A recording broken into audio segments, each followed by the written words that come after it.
solemnly swear the testimony you're about to give in this matter be the truth, the whole truth, and nothing but the truth, so help you God? Yes. You may be seated.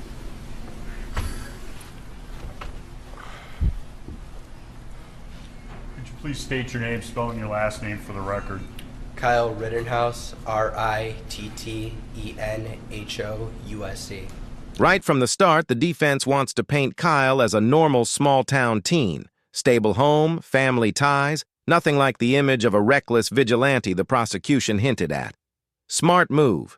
Jurors relate more easily to a kid who belongs somewhere. Kyle, where do you reside? Walworth County. How old are you? 18. On August 25th of 2020, did you come to downtown Kenosha to look for trouble? No. Would you have shot Joseph Rosenbaum if he hadn't chased you trying to take your firearm? Objection, leading. Some kind of leading? Would you... I'll get to it. Are you a high school graduate? Yes. What high school? Penn Foster Online High School. Are you currently enrolled in any further studies? I'm a college student studying nursing at Arizona State University. Who do you currently live with? My mom and 2 sisters. Directing your attention to August 20. Notice how they're emphasizing Kyle's connection to Kenosha. This isn't just some outsider showing up for chaos. The defense is laying groundwork to show he had a personal reason to be there, not just to cause trouble. 25th of 2020. Where did you reside? Antioch, Illinois. Do you remember the address? 286 Anita Terrace, apartment 104, Antioch, Illinois. And who did you live with there? My mother and 2 sisters. What's your father's name? Michael Rittenhouse. Back on August 25th of 2020, where did he reside? He lived in Kenosha, in the city of Kenosha, in the apartments behind the Pick and Save on 50th. On 50. Do you have any other family that's from Kenosha? Yes. What? My grandmother, my aunt, my uncle, and cousins all live in the city of Kenosha. Okay. There's been testimony in this trial about the firearm in question, which has been marked. States 28. You've seen that gun? Yes. Before August 25th of 2020, had that gun ever left the state of Wisconsin? No. Now, before this event happened on August 25th of 2020, did you have any hobbies? Yes. Tell the jury what you like to do. I was a swimmer. I enjoyed working. I was a lifeguard, hanging out with friends, going to the beach. This part is crucial. The defense highlights every bit of medical training Kyle ever had. Why? To reinforce his stated purpose that night. Being there as a medic, not a menace. It's a subtle way to humanize him before jurors see the violent footage later. Just normal teenage stuff. Were you a member of any groups, organized groups? Yes. What? I was a police explorer for Grays Lake Police Department, and I was a firefighter EMT cadet for Antioch Fire Department. Did you have any training in life-saving, anything like that? Yes. What? I was a certified lifeguard. I am a certified lifeguard and swim instructor. I am certified in Stop the Bleed, CPR, AED, automatic external defibrillator, and basic life support. Okay. On August 25th of 2020, where were you employed? I was furloughed at the YMCA in Lindenhurst, Illinois because of the COVID-19 pandemic, and I was working at the Recplex in Pleasant Prairie. Okay. Recplex here in Kenosha County? Yes. Now, on the night of the 24th, did you come to downtown Kenosha? Not downtown, but I came to Kenosha for work. Okay. And after your shift at work completed, where did you go? I went to Dominic Black's stepfather's house. I believe his name is Scott Dickhart. It's been a while since I've seen him. Okay.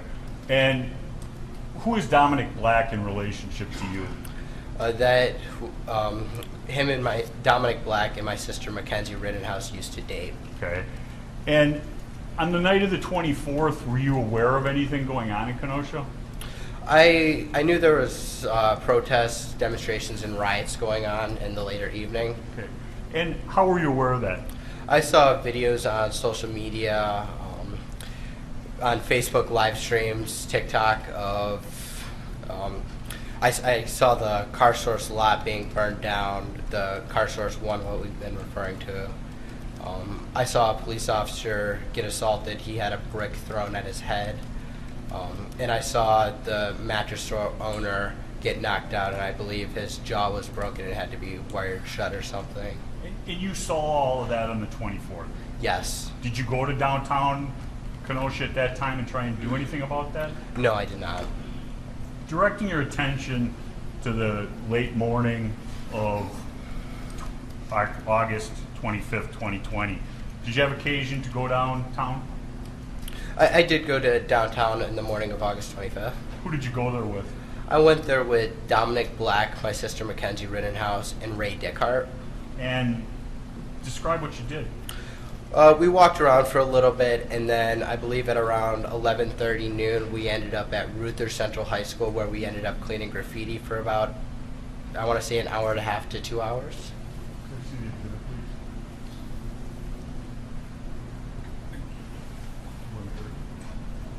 Showing what's been previously marked as Exhibit 131. My left, that's Ray Dickhart, and to my right, that's my sister Mackenzie Rittenhouse. And what are you doing there? We're cleaning graffiti off of Ruther Central High School. And were you getting paid to do this? No, I was not. And you see what the graffiti says? Yes.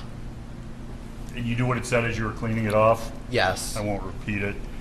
After you were done doing that, what did you do?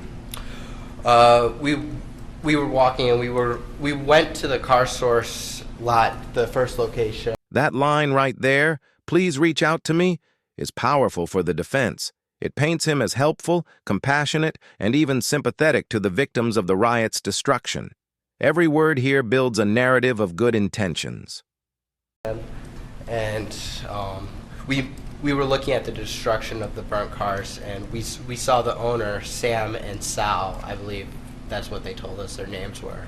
And you saw, when we say car source, the one that you met Sam and Sal at is what we've been referring to as car source number 1? Yes. And that's the one that they just played a video of all the burnt out cars? Yes. Did you have any discussions with Sam and Sal? Briefly, I offered my condolences, and I said if there's anything I can do, please reach out to me. He gave me his number. I gave him my number, and you were with Dominic Black at that time? I was. And your sister? Yes. And what did you do after that? After that, we walked back to, I believe, we parked our car by, you see the parking lot? Do you have the pointer up there? Yes. We parked our car right in this parking lot in that corner, somewhere over there. I can't see that far, I'm sorry. You're referring to the parking lot, which is at the corner 59th and Sheridan. It would be the southeast corner, correct? Correct. And you're pointing the dot. You parked closer to 8th Street, correct? Yes. Okay, you can put the pointer down. And whose car did you get there in? Dominic Black's. And when you left, where did you go? Once we left that parking lot, we went to Dominic Black's stepfather's house again, and we hung out there for a little bit. Okay. And do you know who Nick Smith is? I do. And did you have any contact with Nick Smith that afternoon? Later in the evening, around 3:30, 4 o'clock, Nick Smith called me and Dominic. And when he called you, what was the nature of the call? At first, Nick Smith wanted us to drive him to Chicago by O'Hare Airport, the suburbs of Chicago, because he wanted to buy a bulletproof vest. And Dominic said, okay, we'll drive him. And then he said, okay, I need you to pick me up at like 3:30, 4 o'clock. Okay. Did you go and pick him up eventually? Yes, we before we picked him up, we went to Jelensky's. Okay. What did you do at Jelensky's? We bought, Dominic wanted me to buy 2 rifle slings. And did you? I did. One was for what? One was for my rifle, and the other one was for Dominic's rifle. Okay.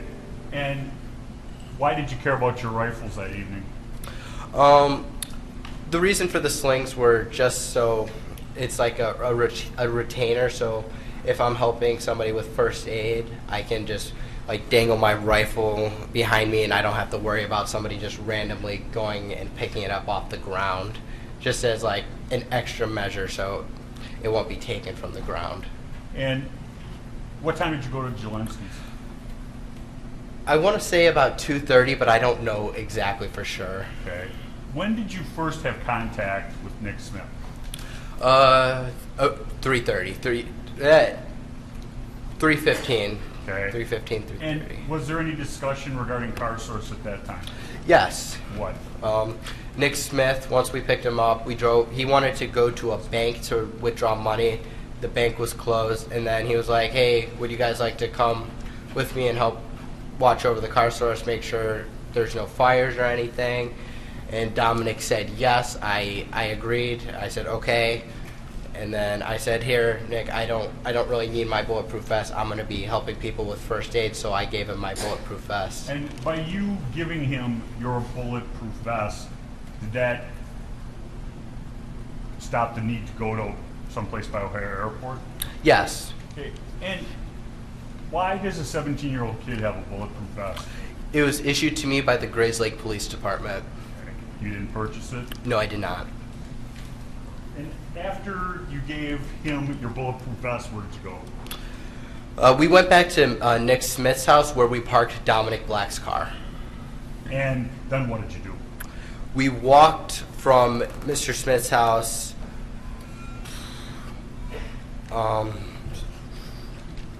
Once we parked at Nick Smith's house, we walked from Nick Smith's house to the Car Source 1, cutting through the Ruther Central backside parking lot, because Nick Smith lives on the same street of... You don't have to say where Nick Smith Okay. lives. He lives within walking distance from here? Yes. Okay. And so you go to Car Source 1, Yes. and that's the burnt out one? No, Car Source 2, my bad, across the street. Okay. And at Car Source 2, that's where you spent most of the evening? Yes. Okay. When you first got to Car Source 2, the one at 59th and Sheridan, what happened? The owners were there, Sam, Sal, and his father, and I believe, I think it was his uncle there also. He was driving a van of some sort. Okay. And what was the discussion? Sam and Sal thanked us for coming out to help. And then Sal said, "Hey, why don't you guys hop in my car?" If I remember correctly, it was either a white or black BMW or Mercedes. I don't recall exactly. And why did he want you to get in his car? He was going to drive us down to Car Source lot number 3. Okay. And did you agree to get in his car? I did. And who went to Car Source number 3? Me, Dominic Black, and Nick Smith. And who was driving? Sal. And when you got there, what happened?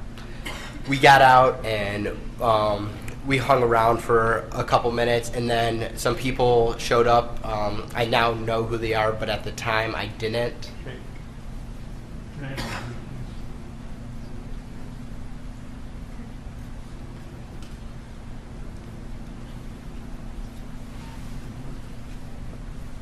Show you what's been marked. This is...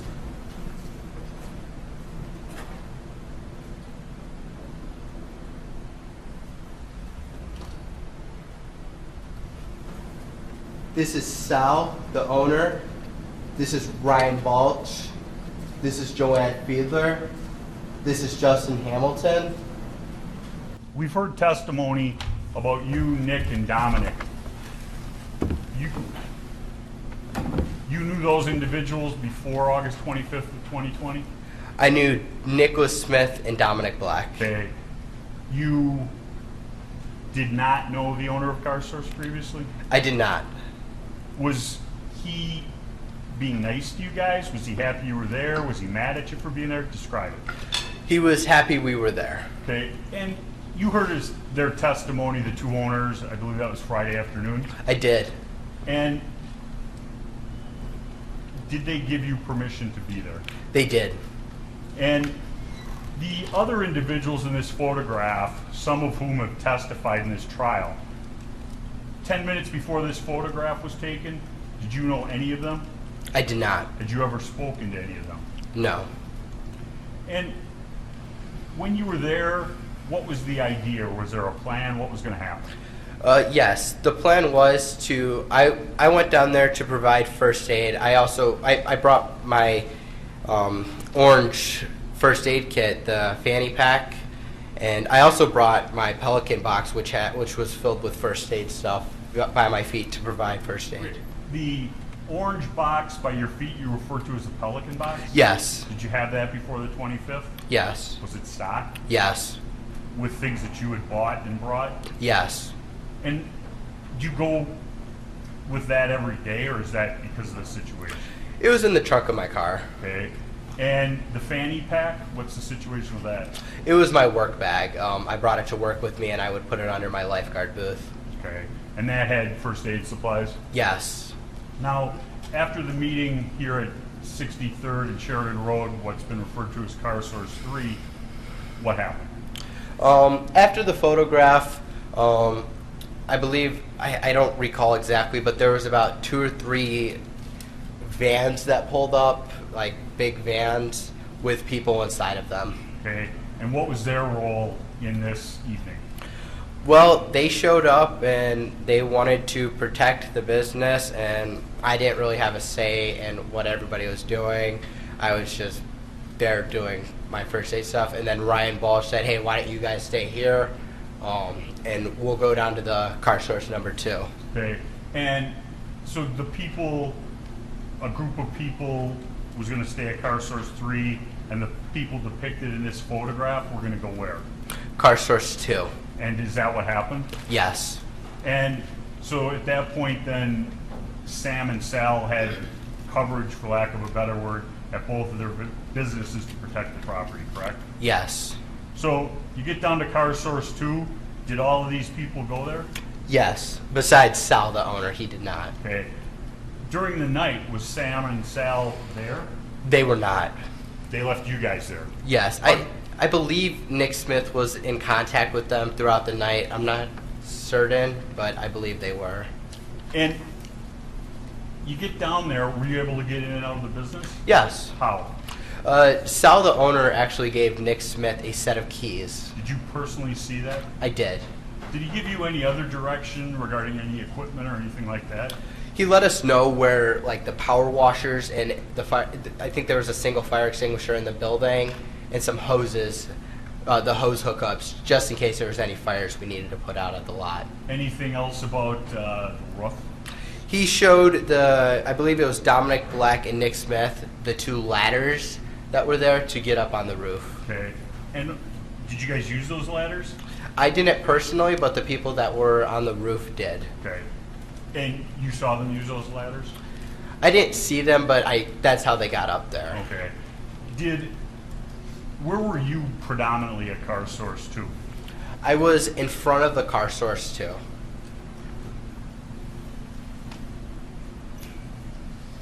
Now, during the night at Car Source 2, did you stay there the whole time? No, not Okay. the whole time. When you would leave Car Source 2, what were you doing? When I left, I was with Ryan Balch, and we would go out and ask if anybody needed any first aid assistance, and we would see if there were any fires, and we would put them out. Okay. Did you personally put out any fires? I did. Where? I put one out at the church. Can you use the pointer?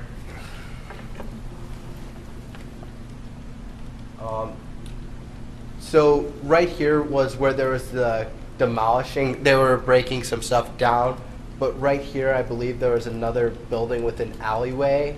It was either right here or right here. I don't remember fully. But there was a fire down the alleyway where they were trying to set the building and church on fire, and me and Mr. Balch. And I believe somebody else was with us. We went to go put that fire out. Did you put it out? We did. Then what did you do? Around that time, we saw Ruther Central High School on fire, the front doors, and we were walking north down Sheridan Road to go put the fire out, and then somebody else put the fire out before we got to Ruther Central High School. When you say the front, is that right here on Civic Park? No, sorry, that's my mistake. You're walking north on Sheridan. It's the side of the building on Sheridan Road, towards the left when you're walking north. In the general area where you had tried to help remove graffiti earlier? Yes, in that photo to the right. Okay. And during the evening, was there any friction between your group and... This is the emotional pivot. The defense is setting up Rosenbaum as the aggressor and Kyle as the one who feared for his life. Watch how this testimony reframes the entire night, from vigilante with a gun to teen under threat. It's all about perception. Protesters / rioters? No. The only type of stuff that happened was the person that attacked me first threatened to kill me twice. Okay. And the person who threatened to kill you, we now know is Mr. Rosenbaum, correct? Yes. Before August 25th of 2020, had you ever seen him before? I did not. Had you ever done anything to upset him? No. Now, you said he threatened to kill you twice. Yes. Describe the first time. The first time was me and Ryan Balch were a little bit north, towards the north corner of 59th and Sheridan, and Mr. Rosenbaum was walking with a steel chain, and he had a blue mask around his face, and he was just mad about something. Me and Mr. Balch were asking people if they needed medical help, and then he screamed, sorry for my language, he screamed, "If I catch any of you fuckers alone, I'm going to fucking kill you." And that was directed at you and Mr. Balch? It was directed at both of us, what I believe. And there was a second occasion where he threatened you? Yes. The second time was outside of the car source, and I don't know if it was directed towards me, but I heard it. He said to, I believe it was Joanne Fiedler, Dustin, Colette, and another guy. He was screaming. He said, "I'm going to cut your fucking hearts out and kill," I'm not going to repeat the second word, but "kill you," N-words. Now, did you ever see Mr. Rosenbaum doing any physical property damage? I did. Where? I saw him with, I now know to be Joshua Zeminski. I saw him tip that trailer over and the porta potty. I saw him do both, and I believe he tried to start the porta potty on fire. I don't know. I don't think he succeeded. But then I saw him with Mr. Zeminski. He was either helping start it or he was like throwing stuff on it. I don't know which one he was doing. Where did you originally see that trailer? That trailer was in the St. James Church parking lot. Sort of like right over here in like the backish corner, what I remember. And did you see how it got from there to where it was put on fire? It was pulled. By whom? It was several people that pulled it into the street, and I can't tell you definitely who pulled it into the street. And you went down there and saw them starting a fire? I didn't go down there. I was at the corner of the car source lot. Okay. And you referred to Mr. Zeminski. Before August 25th of 2020, had you ever met Mr. Zeminski? I have not. Did you ever meet him since? I have not.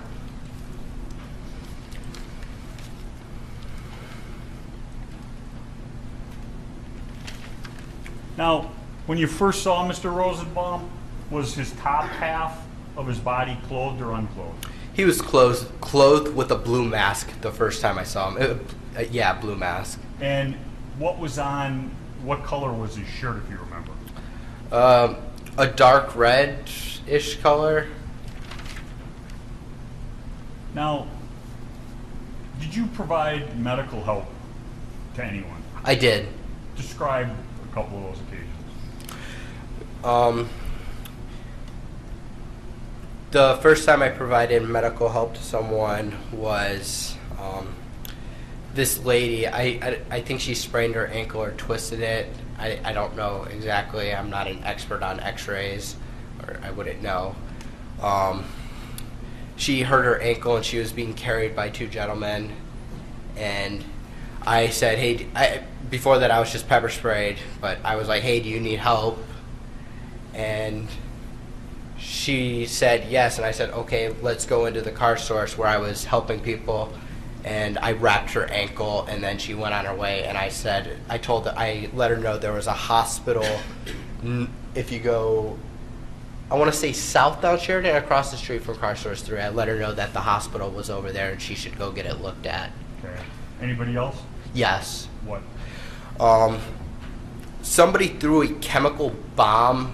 Actually, right after I heard I'm going to cut your hearts out from Mr. Rosenbaum. I don't know who threw it, but somebody threw a chemical bomb, and Ryan Balch had some effects of it, so I helped Mr. Balch with being able to breathe, and I helped flush his eyes out and had him drink some water. Okay. You, in the answer to the question just before, you said something about being pepper sprayed? I did. And where did that happen? That happened at the car source, I believe it's the first time a big crowd of people were over there. I was pepper sprayed by somebody that was in the crowd. I don't know why, but I was pepper sprayed. Did you do anything in retaliation? I did not. Now, directing your attention to later in the evening, did there come an occasion where you had contact with Mr. McGinnis? There was. And before this evening, August 25th, 2020, had you ever met or spoke to Mr. McGinnis? I have not.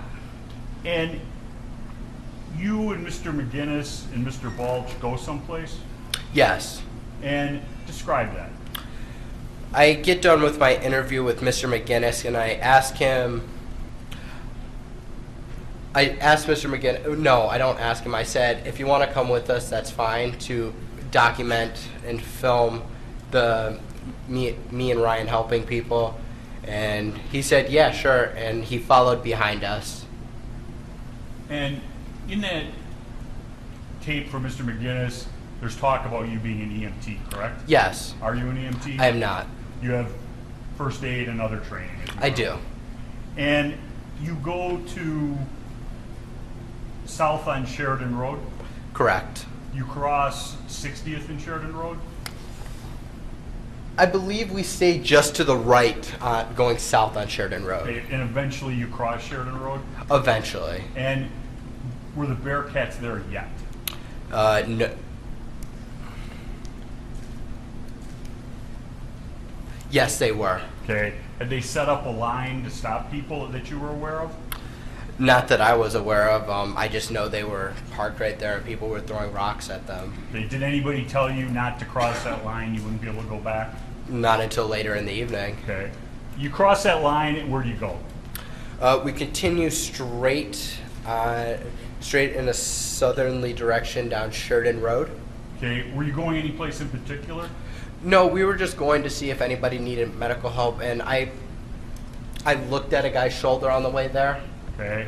And you finish with the guy's shoulder, and you continue on, and what happens? I continue walking in a southerly direction down Sheridan Road, and then as I'm walking, I believe you guys have been referring to him as Yellow Pants. He said he said something to me. I believe it was, you were the one that pointed your rifle at me with the laser pointed at me. I believe that's what I heard. And I didn't. That's the first time I saw him that night, so I was confused. So I said I did, and then I continued to walk away. And was the did an admission that you did it, or more of a statement with a question? It was a sarcastic remark. Okay. Did you engage with him any further? No. And from there, where did you go?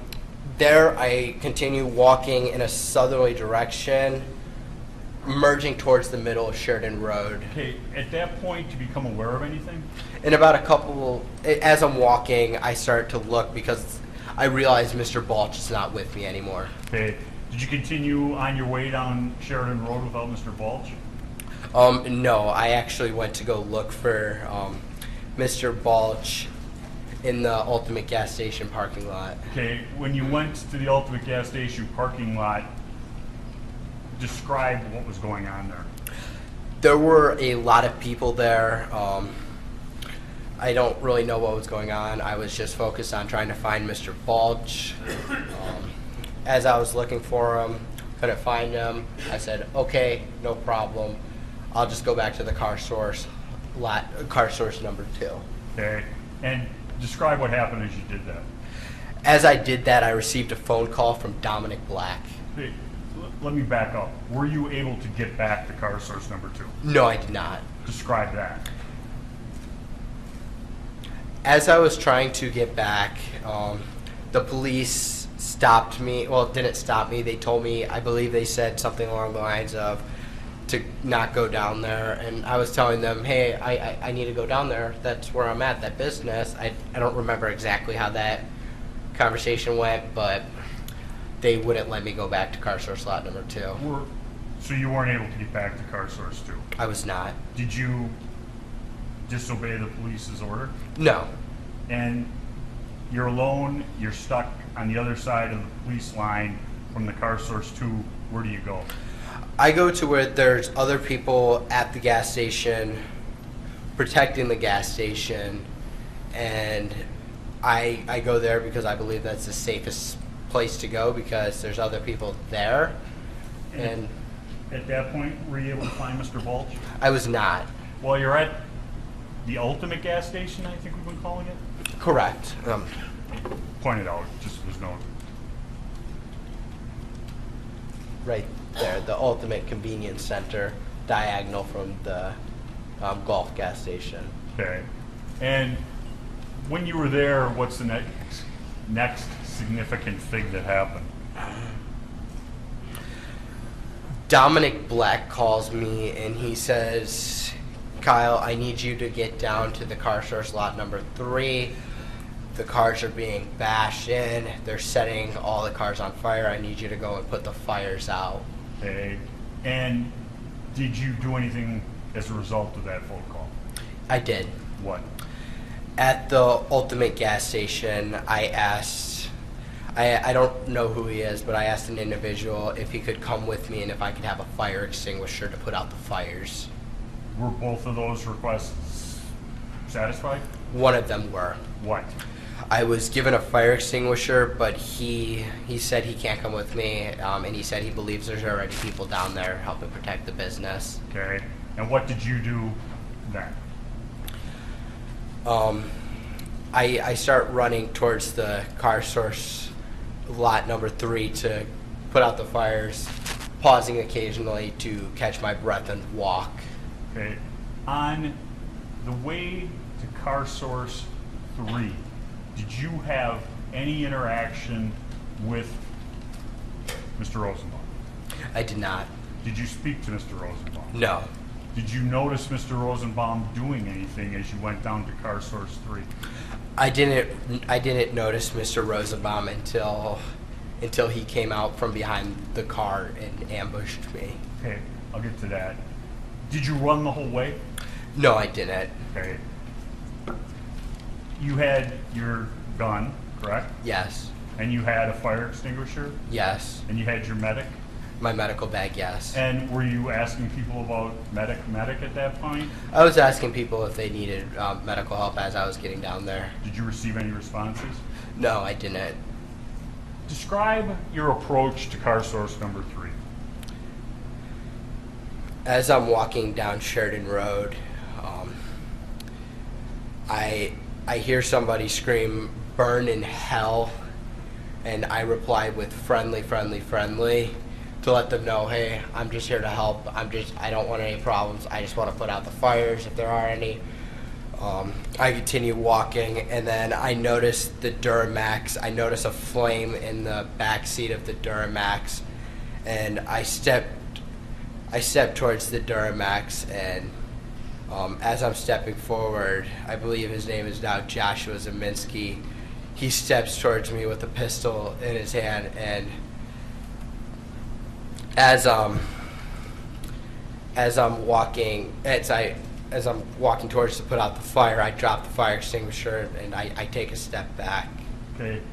When you step back from Mr. Zeminski, what's your plan?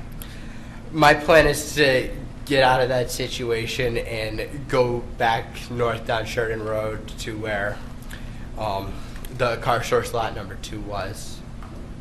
And did you get back? Were you able to go in a northerly direction? And here's the breaking point, the emotional and legal climax. Kyle says he's cornered, a word that hits directly at self-defense law. If the jury believes this moment, truly believes he had no escape, then the case swings completely in his favor. I wasn't. Describe what happens.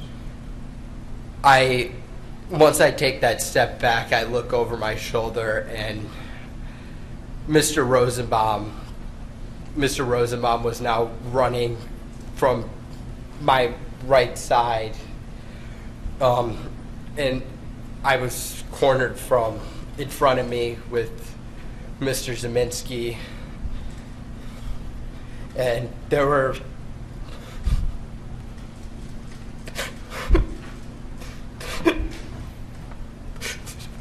three people right there. Take a deep breath, Kyle.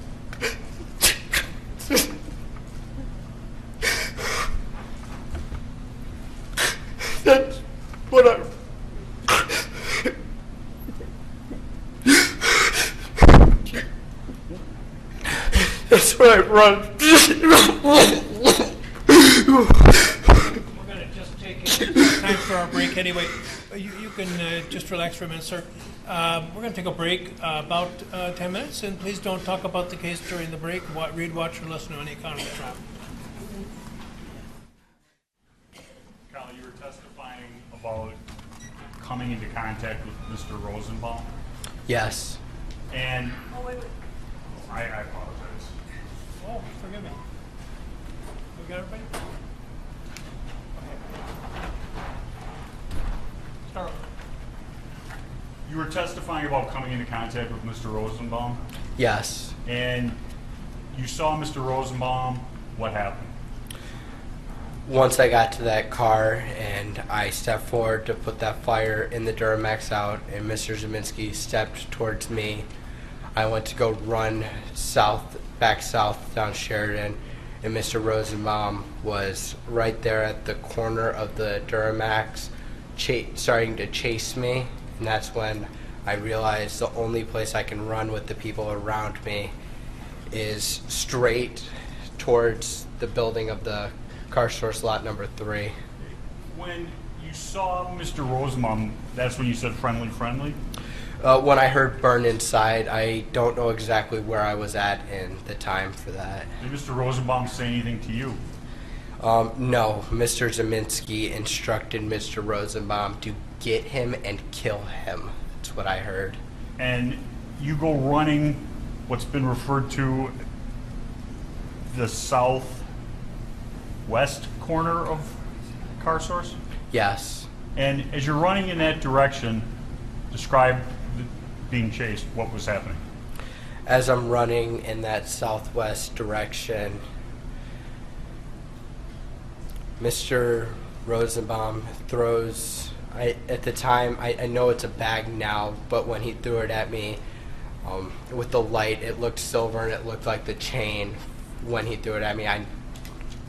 And then I continue, I turn around for about a second while continuing to run, and I point my gun at Mr. Rosenbaum. Does that stop him from chasing you? It does not. Okay. After you turn around and you had your hands up kind of in a low ready position, Yes. and you see Mr. Rosenbaum coming at you, Yes. and what do you do then? After he throws the bag and he continues to run, he's gaining speed on me. A gunshot is fired from behind me, directly behind me, and I take a few steps, and that's when I turn around. And as I'm turning around, Mr. Rosenbaum is, I would say, from me to where the judge is, coming at me with his arms out in front of him.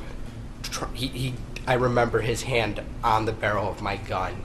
And why didn't you just keep running? When I was over there, there were about 100 people surrounding those cars, and there was no space for me to continue to run to. Okay. And so you turned around, Yes, and as you see him lunging at you, what do you do? I shoot him. And how many times did you shoot? I believe 4. And after you shot him, what did you do? The people around the cars that were originally there were not there anymore. They moved away, and I ran around to see if I could help Mr. Rosenbaum. And when you got to Mr. Rosenbaum, what was happening? Mr. McGinnis he took off his helmet and slammed it on the ground and took off his shirt, and I don't remember what he said. I wasn't focused on that. I was in shock, sort of. Let me back up a second. Did you know Mr. McGinnis was even around? I didn't. Okay. And he says something to you, and what do you do? I pull out my phone and I call Dominic Black. And you call Dominic, and what do you say? I told him I just shot somebody. I had to shoot him. And what do you do then? I now know it to be Kelly Zeminski, Joshua Zeminski, and I don't know the other people were screaming, "Get his ass, get his ass, get him, get him, get him." And based upon that, did you feel as though you were safe to stay where you were at? I thought the safest option would be to go north down Sheridan to turn myself into the law enforcement down there. And as you head down Sheridan Road, describe what's going on. As I'm running, at first I'm in the sidewalk, and Mr. Lukowski, Jason Lukowski, is in the sidewalk, and I stop to talk to Mr. Lukowski for a brief second. I remember telling him that I just shot somebody and I need help to get to the police because the crowd, there was a mob was chasing me. And did Mr. Lukowski offer you any help? I don't remember. Okay, what do you do then? I continued to run after hearing people were saying cranium him, get him, kill him. People were screaming, and I just was trying to get to the police running down Sheridan Road. And you say I'm trying to get to the police. Why were you trying to get to the police? So I didn't do anything wrong. I defended myself. Did you feel as though there was safety where the police were? Yes. And as you head down Sheridan Road, what's the next thing you remember? The next thing I remember is Anthony Huber striking me in the head with a skateboard. Okay. As you sit here today, do you remember talking to Gage Grosskreutz? Yeah, sorta, a little bit. I didn't know it was Gage Grosskreutz when he came up to me, but sorta. Okay. And when this individual runs up to you and gets how close? I would say within a foot. Did you shoot him? I did not. Did you point your gun at him? I did not. Why not? I didn't see him as a threat to my safety or life. Okay. Was he armed at that time? Not that I noticed. Okay. And you continue running in a northerly direction down. I didn't see him as a threat to my safety or life. Okay. Was he armed at that time? Not that I noticed. Okay. And you continue running in a northerly direction down Sheridan Road? Correct. And as you're running in that direction, You said the next thing you remember is Anthony Huber. Yes. Describe that. Anthony Huber, what I remember is running past Anthony Huber, and as I'm running past Mr. Huber, he's holding a skateboard like a baseball bat, and he swings it down, and I block it with my arm, trying to prevent it from hitting me, but it still hits me in the neck, and as I block it, it goes flying somewhere off in the distance. And do you stop then? No. What do you do next? I keep running down Sheridan Road towards the police line. Then what happens? I get lightheaded, I almost pass out, and I stumble and hit the ground. Okay. Before you hit the ground, how many times were you struck? I believe twice. Okay. Do you remember anything about the other one? I remember the first one being a rock. I don't remember who did it, but I remember like the bumpiness of like a concrete rock hitting me in the back of the head. Okay. Now, after being struck with Mr. Huber's skateboard, you end up on the ground. Yes. You're on the ground. What's the first thing you remember?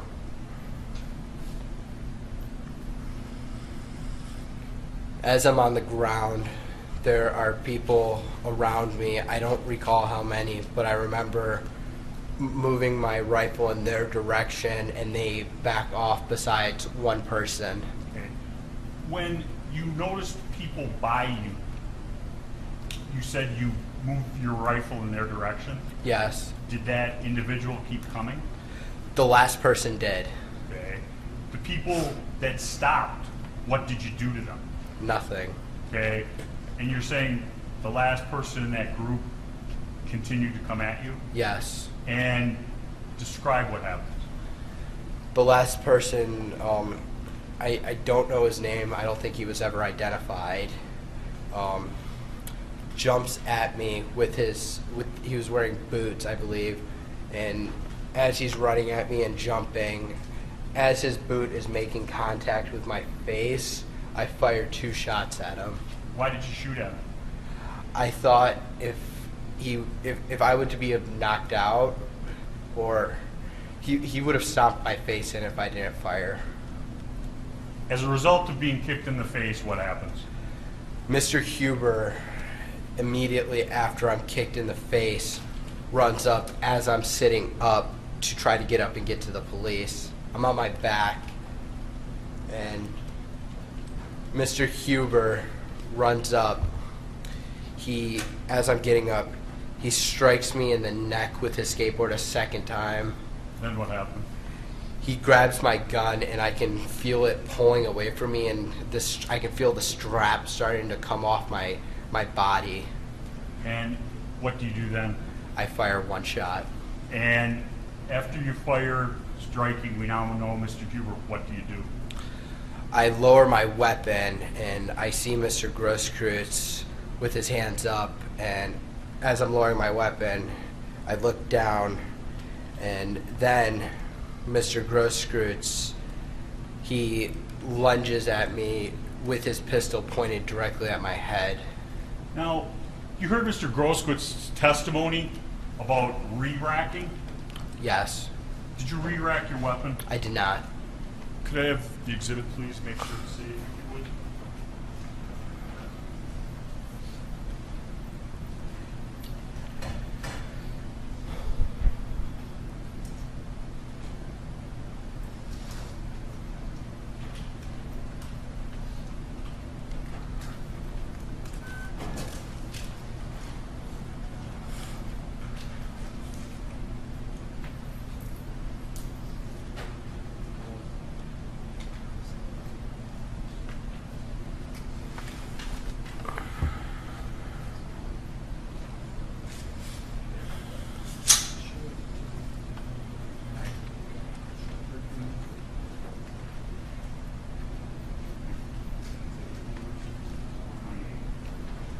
Showing you what's been previously marked, Exhibit 28. Do you recognize this? I do. Now, when somebody would, as Mr. Grosskreutz said, re-rack, is that this? Yes. Do you call it re-racking? I call it charging, putting a live round into the chamber. And to recharge, you have to pull this all the way back? Yes. Say that's about 4 inches? No, I'm asking you if you agree with that approximation. Mr. Rittenhouse, how far do you think that is? 3-4 inches. And if the weapon is loaded and you re-rack, what happens? If there is already a round in the chamber, when you re-rack the rifle, a live round would come out, chambering a new round into the chamber. Now, we got to the point where Mr. Grosskreutz is standing in front of you, has his hands up, Correct. and are you aware that he's armed? At that point, I do see a pistol in his hand. Is that the same or different from your first encounter with Mr. Grosskreutz? That is different. And he is standing, you said, how close to you? What I remember is our feet were touching, what it seemed like. Okay. And you do what? My rifle is down, his hands are up, his pistol is in his hand, and then Mr. Grosskreutz looks at me, and that's when Mr. Grosskreutz brings his arm down like this, like his arm is like that with me on the ground, and his pistol is pointed at me, and that's when I shoot him How many times did you shoot him? once. And after you shoot Mr. Grosskreutz, do you know where you shot him? No. What happens after you shoot him? He's no longer a threat to me. There's only one person in front of me, and his hands are up. I briefly point my rifle at him, and I get onto one knee, getting up, and he backs up with his hands up, and I don't shoot him. Did you notice anybody to your side? To my left, there was a gentleman with a pipe, and to my right, I believe it was a fence post. I don't know what it was, but it was a large object. Once you're to your feet, what do you do? I start walking towards the police line to turn myself into the police. Describe, where is the police line? Is it still in the same place? It moved up a little bit. I was down in the road about approximately right here. I'd say over here somewhere in this area. I don't remember exactly, but the police line was right here. I could see the flashing lights as I was trying to get to the police before. Okay, and as you go towards the police line, describe what happens. I run and walk. I put my hands up, and as I'm walking towards the police, I can't really hear anything. My vision is very narrow. I can only see directly in front of me. I see the flashing lights. I remember I occasionally tried to move my rifle behind me, to put it behind me, so the police didn't see me as a threat when I tried to turn myself in. I continue to walk, and then I walk towards the window of the sedan, the police cruiser sedan. I don't know what they're called. And I tell the officer, I just shot somebody. And the officer says, get the back or you're going to get pepper sprayed. Go home, go home, go home. And where do you go after you step back from the police car? I go to car source number 2. Okay, and now there wasn't a line there? They weren't stopping people from going in a northerly direction? No, they weren't. And you go to car source, what we refer to as car source number 2, and who do you see? I get there and I think the first person I see is Joanne Fiedler. I don't remember exactly, but I believe that's who's outside at the door. They let me inside. The door was locked, so somebody had to get the key to unlock it. And then we go inside, and I'm in shock. I don't really remember what was happening in there. I was freaking out. I was just attacked. My head was spinning. And did you go and turn yourself into the Kenosha Police Department? I did not. Why not? The Kenosha Police Department was barricaded off with a fence, and I don't think they were accepting anybody to come to the police department at that time. What did you do then? I went to the nearest police department that I knew of, which was Antioch Police Department in Illinois by my house. Who took you there? My mother. Okay. How did you get to Antioch from downtown Kenosha? Dominic Black drove me. Okay. And then Dominic Black drives you where? He drives me to my house in Antioch, Illinois, where I meet with my mother and sisters, and I tell them what happened. I sort of tell them what happened. I was still in shock. My head was still spinning, and then we go to the Antioch Police Department where I turn myself in. Who drove you to the Antioch Police Department? My mother. And did anybody else go there with you? Not at first. Okay. And you get to the Antioch Police Department approximately what time? I would say about an hour after the shooting. Okay. And when you get there, are they looking for you? No. Did you have to explain to somebody? I had to tell them that I was just involved in a shooting in Kenosha, and I needed Kenosha detectives. Okay. Did they take you into custody immediately? No. What did they do? They had me sit in the lobby of the police department. Were you handcuffed to a chair? I was not. Did you stay there? For about... I couldn't give you the exact time, but until Detective Howard and Detective Antaranium showed up. Okay. And were you having any physical discomfort as you waited there? I was vomiting and having panic attacks, and my head was spinning, and I couldn't think clearly at that point. I have nothing further. Officer Tim?